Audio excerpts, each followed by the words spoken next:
Assalamualaikum warahmatullahi wabarakatuh. Halo Sobat Rembang dan warga Kota Blitar, kembali lagi nyore di Kebun Maharita. Tempat kita ngobrol, santai di sore hari, tapi penuh makna pastinya. Betul banget Mbak Yola. Sore hari ini kita bakal menikmati suasana dengan angin yang sejuk dan semilir di Kebun Maharita. Pastinya kita bakal bahas hal-hal seru dan menarik mengenai lingkungan yang asri, nyaman, dan pastinya sehat. Nah, sore ini temanya sangat menarik sekali. Mengelola lingkungan menuju Kota Blitar sehat. Nah, kita bakal dengar langsung pandangan dari sisi kebijakan dan juga pastinya dari segi lapangan. Sudah hadir bersama kita dua narasumber yang hebat dan inspiratif. Yang pertama ada Bapak Julian Nurdin Ahmad, selaku Lurah Rembang. Beliau adalah sosok di balik kebijakan lingkungan ini yang menginspiratif warganya, terutama di warga Rembang.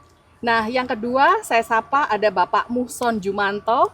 Ini beliau termasuk juga pegiat lingkungan yang aktif menggerakkan masyarakat ya dalam pengelolaan sampah, penghijauan dan berbagai kegiatan berbasis komunitas. Selamat sore Pak Muhson. Selamat sore Mbak Yola, selamat sore Mbak Mika. Saya ucapkan selamat datang dan terima kasih sudah meluangkan waktunya untuk hadir nyore bersama kami di Kebun Maharita.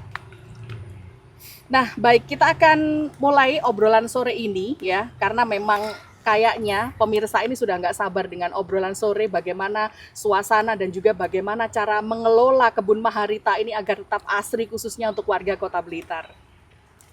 Baik, saya menuju ke Pak Lurah terlebih dahulu. Pak Julian, kayaknya kok Kebun Maharita ini sedang viral sekali, khususnya yang ada di wilayah Rembang ya, warga Rembang ini kok semuanya viral tentang Kebun Maharita gitu, di sosial media, bahkan di platform sosial media yang lainnya, ini kok viral sekali. Saya penasaran, sebenarnya Kebun Maharita ini artinya apa Pak? Ya, jadi kita ngobrol di awal dulu ya, ini sambil pemanasan. Kita mau sekalian mengenalkan kebun kita. Jadi kebun ini adalah ide awalnya adalah sebuah integrated farming atau learning center. Jadi kebun yang terintegrasi dalam pengelolaannya yang nanti akan mengkolaborasikan ketahanan pangan dan juga pengelolaan lingkungan.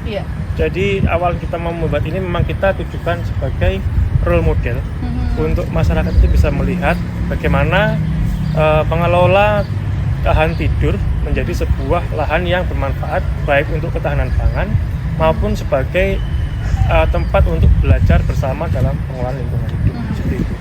Kalau dulu sebelum ada Kebun Maharita ini, awalnya di lingkup Kebun Maharita ini dulunya apa Pak? Oh ya, jadi kalau dulu sebelum saya datang tahun 2023, itu saya masuk di Kelurahan Rembang, ini masih berbentuk tanah kosong, lahan kosong. Ya dulunya memang pernah dimanfaatkan sebagai lapangan voli dan sebagainya. Kemudian ketika ada pembangunan lantai 2 di Kelurahan Rembang, tempat ini dijadikan untuk membuang materialan sehingga lahannya terbengkalai, berantakan, terbengkalai, terus kemudian tidak dimanfaatkan.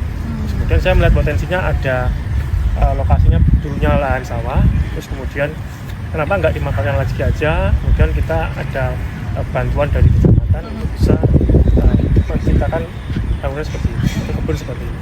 Iya, kalau Maharita sendiri Pak, diambil dari nama apa ya, Pak? Sebenarnya Maharita itu ada dua kata Sanskerta ya.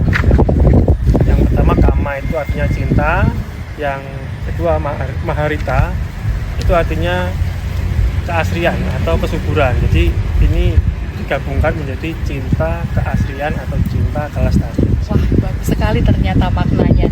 Ini yang saya pingin gali lagi berkaitan dengan kita tahu bahwa hari ini konsep kota sehat ini sedang digalakan di berbagai wilayah ya, termasuk Rembang. Nah, bisa dijelaskan Pak, apa sebenarnya makna kota Blitar sehat dari segi lingkungan? Ya, jadi kalau kita bicara kota sehat sebenarnya ada beberapa tatanan ya. Kita ngambil tatanan lingkungan sehat. Kalau dalam arti lingkungan sehat sendiri adalah bagaimana kita bisa menciptakan lingkungan, terutama di kawasan di RT RW ya, di masyarakat itu menciptakan kondisi yang sehat baik segi kesehatan, bebas dari penyakit dan juga sehat dalam rangka pengelolaan lingkungannya.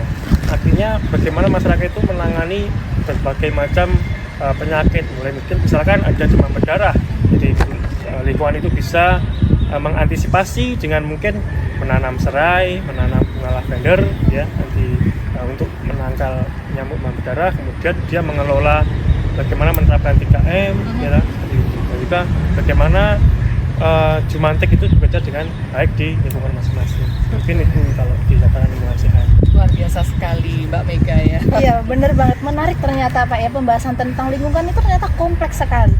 Nah, kalau bicara tentang pengelolaan lingkungan nih Pak, saya mau tanya.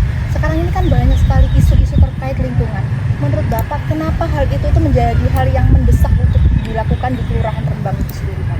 Ya, tentunya kita mengalami krisis iklim ya, satu. Jadi di mana di seluruh dunia kita sudah dikeluarkan bagaimana efek rumah kaca ya, krisis iklim, kemudian ada cancer yang menjadi di kutub utara, panas global warming, kemudian di Indonesia sendiri, khususnya di lingkungan kita, krisis yang paling dekat dengan kita adalah krisis sampah.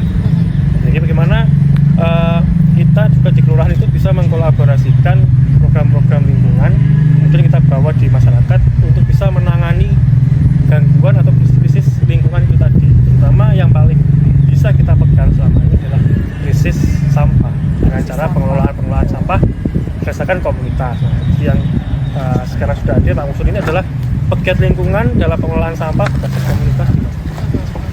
Jadi sebenarnya banyak ya Pak beberapa persoalan yang ada di Kelurahan Rembang ini sendiri, tapi ada hal yang mungkin agak menjadi persoalan itu masalah sampah itu tadi ya Pak. Betul, ya? Sampah ini di mana-mana kan sudah jadi agenda nasional Pak. Jadi di beberapa kota kayak di Bandung kemarin longsor, kemudian pasarnya penuh sampah. Di Semarang itu kebakaran di titik-titik. Jadi memang ini kita mengalami krisis dalam pengelolaan lingkungan, masyarakat belum secara berkualitas menangani sampah dari dirinya masing-masing sebagai produsen. Menurut Bapak ini untuk meningkatkan sinergitas antara warga dengan kelurahan, menurut jenengan pihak-pihak siapa saja sih Pak yang harusnya terlibat dalam pengelolaan lingkungan ini Pak? Ya, kalau siapa saja yang terlibat kita harusnya berkaca, karena memang kalau dalam artian lingkungan kita adalah pengguna lingkungan ya. Jadi siapapun yang tinggal hidup di lingkungan itu ya harus bertanggung jawab atas dirinya sendiri dalam pengelolaan lingkungan. Terutama dalam hal sampah ya, karena memang ya Anda yang harus bertanggung jawab atas apa yang Anda produksi gitu. Anda memproduksi sampah tiap hari dari rumah, kemudian Anda tidak bertanggung jawab dalam pengelolaannya, otomatis akan menimbulkan ada pencemaran di tempat yang lain, dan kita juga mengalami hal itu sudah beberapa waktu, sehingga kita perlu penanganan nih, karena kita tahun 2027 akan mengalami full capacity atau bencana sampah di TPA Ngegong yang sudah sampai full. Justru akan lebih berbahaya ya ketika ini tidak segera dilakukan penindakan ya Pak ya. Betul, bahaya penyakit, bahaya kesehatan ya pasti tertimbul akibat sampah yang tidak terkelola dengan baik. Betul. Nah ini luar biasa sekali ya edukasi dari Bapak Lurah Rembang ya, dan yang pastinya ini segmen terakhir. Dan yang terakhir di segmen ini bagaimana strategi kelurahan dalam menggerakkan warga agar mau ikut peduli Pak, beraksi untuk lingkungan. Kita tahu sendiri warga masyarakat ini semuanya mungkin punya mindset yang masing-masing itu tidak sama. Antara warga yang satu dengan warga yang lainnya mungkin mindsetnya berbeda. Nah bagaimana Pak cara menyadarkan dan menggerakkan para warga ini untuk sadar akan itu? Yang pertama dari kita kelurahan punya fungsi regulasi ya, walaupun kita tidak sekuat OPD, sekuat dinas dalam rangka menguatkan peran untuk bagaimana memantau atau memonitoring masyarakat dalam mengelola sampah. Tapi kita bisa memantau aktivitas-aktivitas dengan cara menerbitkan surat-surat edaran dan aturan-aturan, mungkin aturan sebagaimana orang yang membuang sampah itu dikenakan denda jika tidak membuang sampah di tempatnya. Mungkin ada reward atau punishment bagi warga yang membuang sampah, ada reward bagi warga yang bisa datang ke bank sampah, karena mungkin sekarang bank sampah harus kita giatkan. Kemudian ada solusi lagi juga dengan pelatihan dalam rangka pengelolaan sampah. Nah, di kebun kita ini arahnya ke sana. Jadi nanti kita akan memberikan pelatihan dan ilmu-ilmu yang nantinya juga diberikan oleh teman-teman kader ini kepada masyarakat untuk bisa mengelola lingkungan, terutama mengelola sampah. Nah, terakhir Pak, yang saya penasaran ya akan kebun Maharita ini. Ini kan pasti yang namanya kebun, kita bercocok tanam, kemudian kita mengelola kebunnya dengan baik, akhirnya panen dan berbuah. Nah, panennya ini, hasil panennya ini biasanya diberikan kepada siapa saja, Pak? Iya. Ini menarik sekali karena kemarin saya melihat di Posyandu kok pada bagi-bagi buah. Ya, betul. Jadi memang sengaja kita kolaborasi Mbak, ini kita gerakan kolaborasi sama PKK dan Posyandu. Jadi memang selain untuk ketahanan pangan dan percontohan, ya, jadi kita memang gerakan dengan kolaborasi sama Posyandu, lembaga-lembaga itu sebagai penyalur. Jadi ketika nanti panennya berlebih, kita targetkan untuk jadikan sasaran di Posyandu. Jadi Posyandu juga bisa menerima manfaat dari kebun yang kita rawat, sehingga nanti efeknya mungkin juga masyarakat juga tertantang untuk membuat atau mengelola ketahanan pangan dari rumahnya sendiri. Jadi mereka juga ingin nanam sendiri, oh nanam sendiri bagus-bagus, cobalah gitu. Jadi kita efeknya seperti itulah, memberikan edukasi yang tidak langsung. Ini juga salah satu hasil kebun Mahardita juga, Pak? Iya, Wah, ini kebun luar kita, biasa. kalau pisang kita hampir tiap minggu ya Pak Musan ya, tiap minggu, tiap bulan kita Pepaya. papaya. Pisang, pepaya, dan banyak Hasil sayur-sayuran alamnya- yang lain. Hasil alamnya lumayan Pak di sini Lumayan. ya, dengan berbagai Ya, macam. betul. Jadi memang kita fokusnya sebagai percontohan. Jadi, dan hasilnya kita juga nggak menyangka bisa sebagus ini, buah-buahnya bagus ya, apa tanamannya bagus, kemudian hasilnya juga melimpah. Ini juga nggak tahu juga sebagus ini, karena kita lihat di tempat lain. Kalau nanam sendiri di rumah pun belum tentu kita bisa seperti ini. Betul. Menarik Berkahnya, banget, Pak. berkahnya Rembang. Gitu. Nah, betul sekali Pak. Karena seperti kita tahu bahwa lingkungan kita itu adalah tanggung jawab kita, ya. Jadi ini tadi sedikit cuplikan dari Pak Lurah bagaimana dari sisi kebijakannya. Nah, sekarang kita mau dengar nih Pak dari sisi di lapangannya. Nah, di sini ada Pak Mukson Jumanto, pegiat lingkungan langsung turun di lapangan, ya Pak. Di sini saya mau tanya Pak Mukson, bisa sedikit cerita mungkin bagaimana pengalaman Bapak sebelumnya terkait dengan lingkungan dan untuk bagaimana Panjenengan ini menjaga lingkungan itu sendiri.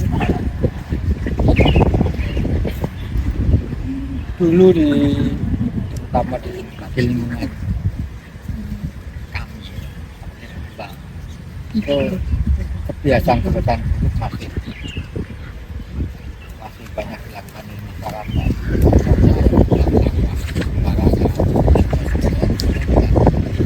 Jadi otomatis merusak pemandangannya, selain juga mengganggu kesehatan nantinya, menimbulkan banjir.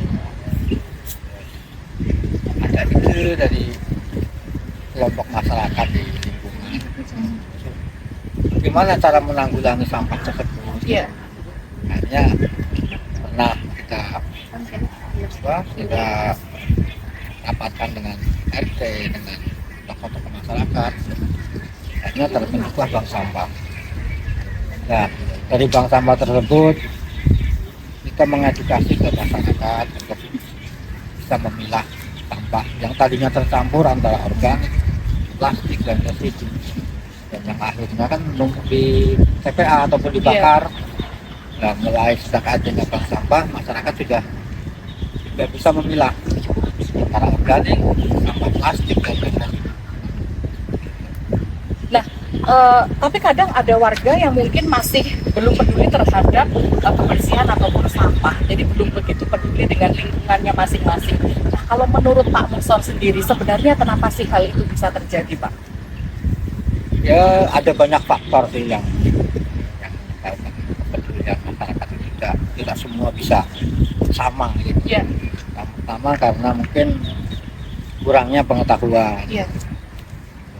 kurangnya ataupun dari budaya yang sudah melekat di masyarakat tersebut dengan membuang sampah sembarangan.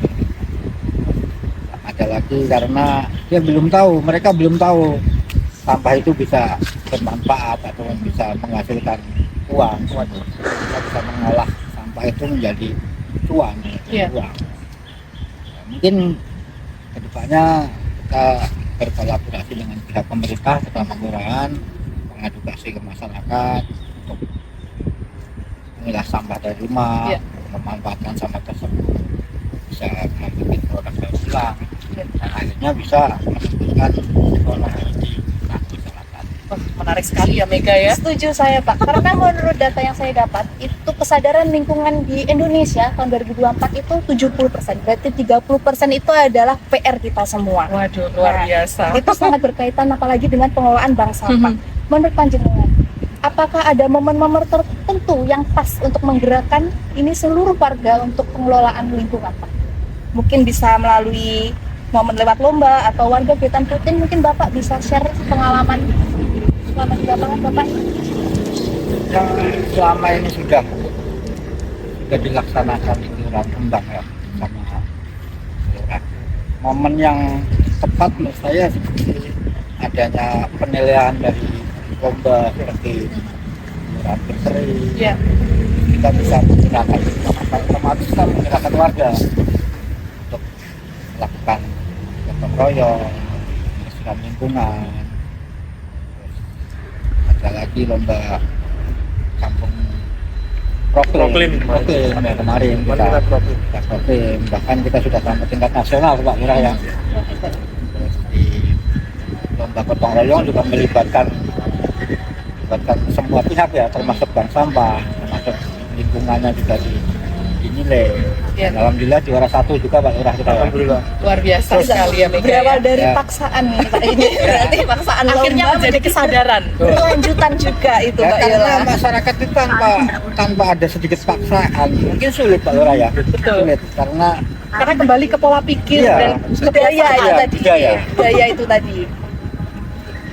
baik. Kalau misalnya saya boleh tahu nih Pak, dari berbagai macam warga yang ada di Kelurahan Rembang ini, yang paling aktif dalam mengelola sampah itu mulai dari pemuda, ibu-ibu, atau mungkin bapak-bapak Pak yang lebih aktif?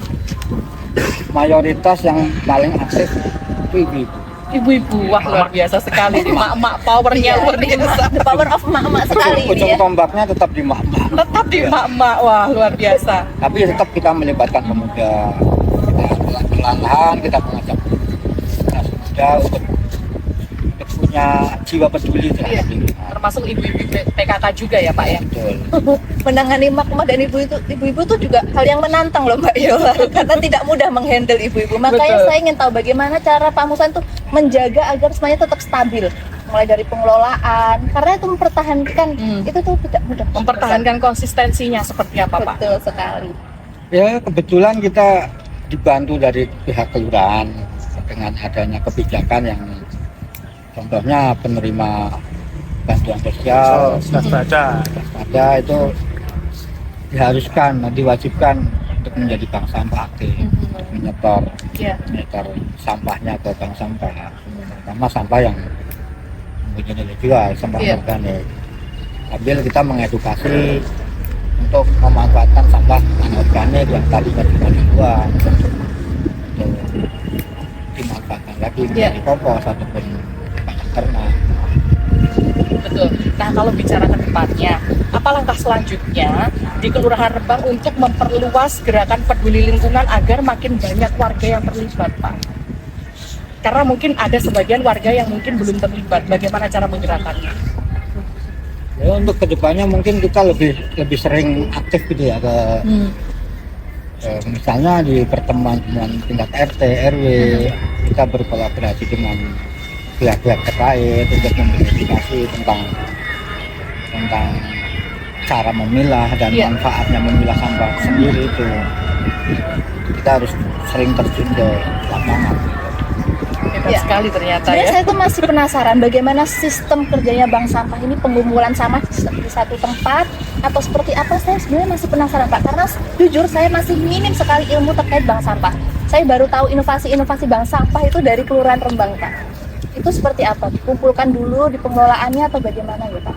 Kalau sistemnya di bank sampah kami itu dari nasabah yang menyetor ke bank sampah, nanti di bank sampah dikumpulkan, jadi nasabah itu menyetor dalam bentuk tabungan nantinya. Iya. Nantinya tabungan itu bisa diambil 1 tahun sekali. Biasanya kita pembagiannya tuh di saat mendekati lebaran. Berat. Ya lumayan. Sampah ditabung jadi cuan. Nah, Jadi berkah. bener. Jadi berkah juga. Luar biasa ternyata ya, gerakan kecil dari warga itu bisa berimbas besar terutama di kelurahan. Nah, sekarang kita mau bahas soal kolaborasi nih antara Pak Muson dan juga Pak Lurah sendiri ya. Seperti apa sih bentuk sinergi ideal antara pemerintah dan warga untuk menjaga lingkungan yang ada di Rembang? Oke, saya dulu ya. Iya. Oke, jadi kalau silakan. kita harapannya sebenarnya pekerjaan yang ringan dan simpel itu harus kita bawa ke masyarakat, karena masyarakat hari ini itu ribet, nggak mau ribet maksudnya, nggak mau ribet untuk ikut-ikut ya hal yang mereka kurang minati. Jadi pertama kali kita harus datang dulu dengan sebuah model yang menyenangkan. Jadi kalau hal-hal wajib yang mungkin kita sering kerjakan ya kerja bakti mungkin yang pertama. Jadi yang kedua mungkin kreativitas dan inovasi dalam rangka pengelolaan sampah yang memang nantinya akan memberikan efek ekonomi pada mereka. Dan saya yakin hari ini masyarakat itu nggak akan mau banyak bergerak jika nggak ada ekonominya, Mbak. Karena kan dia lagi ramai ya, lagi ramai di mana-mana, di sosmed, di mana ekonomi lesu, ekonomi melambat ya apa loh. Sampai kemarin Menteri Keuangan baru kan naruh uang di bank. Siapa tahu nanti naruh uang di bank sampah, Pak. Kemarin kan di bank Himbara. Amin. Jadi Menginvestasikan ke bank sampah. Iya, bermanfaat soalnya Pak ini. ya, jadi kalau memang sekarang kita mungkin tahun depan ini kita coba sebuah formula di mana masyarakat tuh bisa mendapatkan aksi langsung, hasil langsung dari pengelolaan sampah. Kita tahun depan akan berfokus pada pengelolaan sampah rumah tangga atau sampah organik. Ya, kemudian nanti kita mungkin sediakan kandang ayam dan juga ayam. Jadi mereka kita berikan sebuah kompetisi yang paling niat kita berikan kandang sama ayam yang kecil aja. Itu buat mengelola sampah dari itu. Wah, Mungkin kalau salah ini satu saya juga contoh. mau, Pak. Nah, itu contohnya. Jadi telurnya nggak usah beli, cukup nanti ayamnya kita kasih ayam, mungkin nanti bertelur 2-3 bulan, setiap hari ayam bertelur satu butir kan lumayan untuk ketahanan pangan. Sangat bermanfaat Berarti sekali. simbiosis mutualisme Ya, Bapak. jadi- Sampah jadi kompos, hasilnya telur. Ayam. Ya. Nah, jadi memang kalau sekarang nggak bernilai ekonomi, masyarakat mungkin cenderung kurang tertarik karena ya itu tadi. Tapi memang harus ada paksaan dari warga sendiri dengan cara ya merangkul melewat bank sampah, aktivitas lingkungan KWT. Itu yang komunitas yang memang harus ikut serta nih. Kalau cuma pihak kelurahan nggak akan bisa kita berjalan dengan baik. Berarti harus ada namanya tuh gotong royong antara warga dan pihak kelurahan Bapak berarti ya. Dan Betul. itu akan jadikan nantinya budaya, mungkin sudah Ya. bukan lagi paksaan. Betul. Ya Bapak. Harapannya itu. Jadi menurut Bapak Muson dan Bapak Lurah, jadi kenapa sih semangat gotong royong tuh harus relevan dengan pengelolaan lingkungan di masa sekarang, Pak? Monggo. Karena memang kita kan hidup di kota ya. Jadi Kota Blitar itu kan tipologinya rural urban. Jadi di mana masyarakat kota juga belum terlalu kota, kabupaten juga tidak. Jadi kita di antara itu, sehingga sudah mulai beralih antara sisi mungkin orang-orang desa yang memang dulu bekerja di ladang, di sawah, dan pekerjaannya cenderung dari rumah, beralih ke pekerjaan yang mungkin blue collar ya, ya pegawai kantoran atau karyawan, sehingga waktu untuk gotong royong kan sedikit. Betul. Waktu untuk berinteraksi dengan masyarakat sedikit. Betul. Nah, sehingga momen-momen tertentu harus dimaksimalkan untuk merawat gotong royong itu, sehingga tidak sampai lepas kekuatan atau kegotong royong itu dari masyarakat sendiri. Karena memang tadi kita tidak berada di tempat yang desa juga tidak, kota juga tidak, sehingga aktivitasnya harus tetap kita maintain di masyarakat biar nggak cenderung melebar. Ya, mungkin ada warga Rembang yang sudah sadar akan mengelola sampah, tapi juga mungkin ada beberapa yang belum sadar dengan pengelolaan sampah, Pak. Nah, kalau misalnya yang belum sadar ini, Pak, langkah kecil apa yang mungkin bisa dilakukan sebagai saran untuk warga masyarakat Kelurahan Rembang sendiri dalam mengelola sampah? Jadi memang tadi saya sampaikan, di lain sisi kita harus memberikan efek ekonomi, ya, efek yang bermanfaat bagi mereka. Kemudian kita ya harus juga memang harus sedikit ada ketegasan, paksaan untuk bisa mengajak mereka di titik awal untuk bisa bangkit mengelola lingkungan, mengelola sampah. Kalau dari warga masyarakatnya sendiri, Pak, bagaimana langkah awalnya tuh, saran dari pihak kelurahan tuh seperti apa, Pak? Dimulai dari apa? Jadi ya, tadi disampaikan Pak Muson, kita punya instrumen surat edaran, mungkin himbauan bahwa penerima bantuan sosial, jadi orang-orang yang kurang mampu ini, mohon maaf, yang kurang mampu itu kan orang yang butuh uang ya, Pak ya, butuh butuh uang. Nah, kenapa nggak mereka nabung sampah yang nanti jadinya jadi uang juga?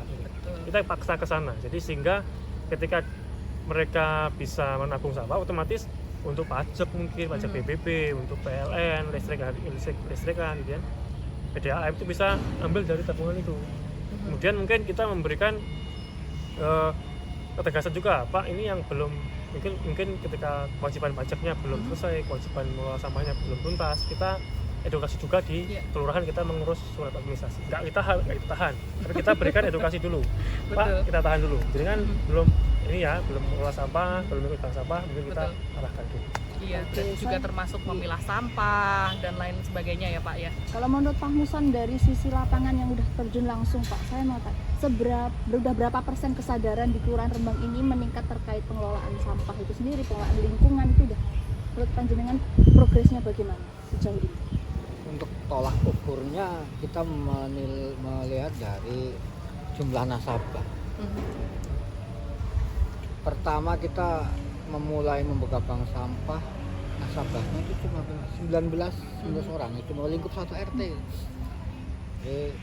Terus ditambah lagi dengan kebijakan dari pemerintah, dari Pak Lurah, sekarang sudah menjadi 175. Jadi hampir 50% lebih Pak Lurah ya. 50% warga. Ya memang sih belum maksimal, tapi untuk kedepannya mungkin terus ada perbaikan dalam menangani sampah. Iya, wah luar biasa, keren sekali ya. Jadi jelas ya, masa depan lingkungan Rembang itu ada di tangan kita semuanya. Di sini saya juga mau tahu ini, arah ke depannya apa sih yang diharapkan dari pengelolaan lingkungan ini dari sisi kelurahan? Mungkin bagaimana ke depannya, Pak? Oke. Tadi seperti disampaikan Mbak Yola ya, jadi memang tataran kita adalah menuju tataran Blitar kota sehat. Jadi harapan kita adalah dengan adanya pengelolaan lingkungan yang sustainable ya, berkelanjutan, kita harapannya juga selain menuju Blitar lestari, juga Blitar sehat yang memang bebas dari penyakit, bebas dari stunting, bebas dari penyakit-penyakit terkait iklim yang memang selama ini kita sedang menghadapi itu semua. Jadi harapan besar kita adalah itu aja, kita bisa hidup lestari dengan alam, kita bisa hidup tanpa penyakit-penyakit yang memang selama ini sudah banyak terjadi wabah terkait iklim, perubahan iklim. Berarti ini sesuai dengan visi Kota Blitar Sehat nih Bapak? Betul, sangat cocok karena memang ini ya akan Blitar kota sehat di bidang ini. Oke, baik Mbak Yola. Boleh saya menambahkan? Oke, monggo Bapak, monggo bisa ditambahkan terkait. Ini masalah kolaborasi yang ideal menurut saya itu di saat semua pihak itu punya peran masing-masing, terus saling melengkapi, pemerintah dengan kebijakannya, terus memberi sarana fasilitas seperti tempat sampah terpilah, taman, terus lahan terbuka hijau seperti ini. Sedangkan masyarakat tetap dengan kebiasaan baiknya, tidak membuang sampah sembarangan. Terus komunitas itu penting Pak, seperti bank sampah, kayak komunitas penggiat lingkungan lainnya, KPL, itu bisa menjembatani untuk jadi penghubung antara keduanya. Mereka bisa menggerakkan partisipasi warga dan memberi masukan pemerintah maksudnya. Iya. Terus soalnya kebijakan tanpa dukungan warga itu cuma seperti peraturan yang di atas kertas. Tapi jika masyarakat bergerak, terus aktivitas juga rajin menyerukan kebutuhan lingkungan, insya Allah kebijakan itu akan menjadi lebih hidup dan tepat sasaran. Berarti harus adanya dukungan dari berbagai elemen pastinya Pak Muson ya. Sinergitas. Betul. Banyak waktunya Pak Lurah dan Pak Muson. Jadi sore ini tuh banyak banget wawasan yang udah kita dapat, ilmunya, pengalamannya yang bisa kita terapkan mulai dari rumah. Betul. Nah, semoga dari Kebun Maharita ini muncul inspirasi baru untuk warga Rembang untuk terus peduli dan juga menjaga lingkungan pastinya. Di sini saya ada sedikit pantun. Kalau tidak ada pantun tidak nikmat, nggih. Mohon sayanya Bapak Ibu, nggih. Luar biasa. Jalan tanjakan, jalan tikungan. Cakep. Perginya bersama-sama. Sinergi lingkungan itu adalah tanggung jawab bersama. Luar biasa sekali pantunnya. Karena kota sehat itu dimulai dari warga yang sadar dan cinta akan lingkungannya. Baik, sampai jumpa di episode berikutnya Nyore di Kebun Maharita ya. Terima kasih banyak sekali lagi untuk Pak Lurah dan juga Pak Muson ya. Sama-sama, Yang pastinya kita Alhamdulillah. semoga nanti akan ketemu lagi di segmen-segmen berikutnya. Nyore di Kebun Maharita, obrolan santai tapi penuh makna dari Rembang untuk Blitar yang lebih hijau. Baik, kita sama-sama galakan yel-yel ya. Jadi kalau misalkan nanti kita sama-sama bilang salam sehat, salam hijau ya. Saya hitung dari 1 sampai 3 ya. Bapak dan juga Mega kita sama-sama pastinya biar Siap. kita lebih inspiratif dan juga lebih Ini memberikan menunjukkan inspirasi. semangat kita, Semangat mendapatkan kita. ilmu yang bermanfaat. Baik, 1, 2, 3. Salam sehat, salam hijau.